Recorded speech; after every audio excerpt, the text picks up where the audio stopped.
Get your life back. You've got to get your life back. It's so difficult to get your life back, but you can do it. If I can do it, you can do it. I'm going to tell you the things I did. After 2019, falling very seriously ill, I had spent 2 years in hospital on and off. My father died July 2021, and I had to get moving a little bit then. I did the two things the doctor once told me you've got to do, but you don't want to do when you're ill, and that is move and eat.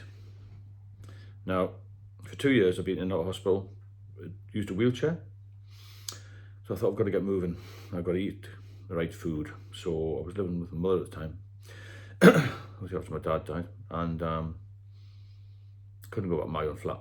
It was in such a mess. I'll do another video about the squalor I lived in at a later date. So I started eating a little bit better. I thought, well, I can't really walk very far, I'll try 5 yards, try to get back in the back garden.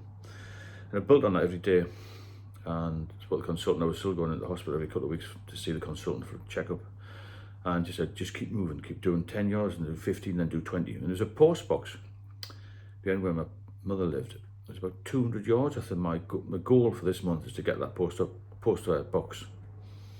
So when I used to walk, I used to feel really, really weak. I'd gone out about 9 stone, I'm 6'3", so you can imagine. Very weak and very detached and very, I felt out of place as well. You know, people were looking at me. So long story short, I built on that, so I got a little bit further and a bit further and further. Made the funeral, managed to get myself a suit. My daughter came from Manchester, and I managed to get through that. I thought, yeah, I've got to really, really, really concentrate on this. And so I did a little bit more exercise, and I had a very, very strict diet of lots of protein. You've heard it before from doctors, this is what you eat. You know, eggs for breakfast, try salmon, then you sort of fish, and you oily fish, a little bit of steak here and there, and lots of fruit. Fruit and veg is the main thing. And you build on that. So I started to feel a little bit better. And I was going down to sort of visiting the doctor once every 2 months then. And she said, oh, you're looking a bit better, you put a bit of weight on, because I didn't realise how much devastation drinking causes to your muscles. You lose all your muscle strength, you know, you just become malnourished basically. And you also need vitamin B for your brain. So all of these things I did a bit of research on, I got myself together, got what I needed, and I built upon that and just started to eat as much as I could. And so eventually started to put weight on. Because I was doing a little bit more walking, that helped. And then I built on that, and then I just focused completely on getting well. And it's amazing how quickly your body will respond if you keep off the alcohol. That's the main thing, obviously.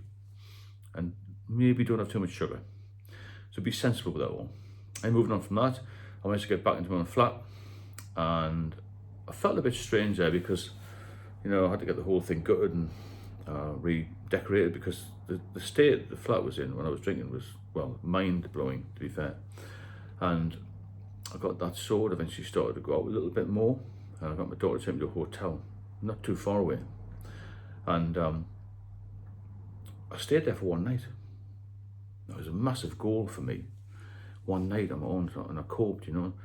Didn't have a drink, which was important. An Indian meal, because it was a hotel, come Indian, funny enough, on the coast.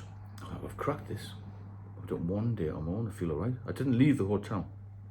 I was still a bit worried about walking out somewhere unfamiliar. A few months later, I started to feel a bit better. I was going out a little bit more. We had a taxi here and there. And I thought, shall I take the plunge and go back to London? Which was a massive thing for me, because I used to work in the West End of London. I was a police officer down there. I thought, I'll go back to London. My daughter said, are you sure you can go back there? I thought, well, it's a long, you know, I mean, I'd been going down prior to drinking every few weeks, but when I'd been in this 5-year stretch of drinking a lot, I didn't go anywhere. So I got to bite the bullet, and I made it to London and stayed there just for one night in a hotel. I got my confidence back gradually, going back and back and back. And then after that, I felt a lot better. I thought, oh God, I can actually go to the same Chinese restaurant I used to go in London years ago, and all this sort of thing. It was a total confidence booster.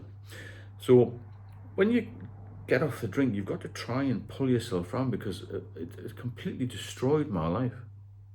I'm so grateful to be here every single day. And people say to me, oh God, you're so happy, you're so, you know, you're loving life. I said, yeah, yeah, because I'm back in the game. And you've got to get your life back. And Fredo had just bought a sports car, but it's not red. You'll save money, you'll start to feel better. You might lose a few of your drinking buddies who are still in the pub today, but who cares? Because a friend will support you in this, and a few people I know who haven't supported me, they don't want to speak to me anymore. I think it's a jealousy thing. I think they are in the same situation I was in a few years ago, continuously drinking, draining the bank, not eating properly, not socialising very well, not going anywhere. And it seems a bit of a threat, I think, but ignore that. You've got to be sober, confident. And if you meet anybody, whether it's a friend, an old colleague, or maybe you start a new relationship, be honest with them and say, because they will ask you, why do you drink? Because people still look at you strange if you say you don't drink. Even in 2024, there's still a stigma. You know, be confident and say, I don't drink because it makes me ill. Simple as that. And that's the truth, isn't it? Because for people who are dependent, like myself, it nearly took my life. And it took the lives of many people I was in hospital with over that 2-year period. So you've got to be confident. You've got to be willing to take it on yourself.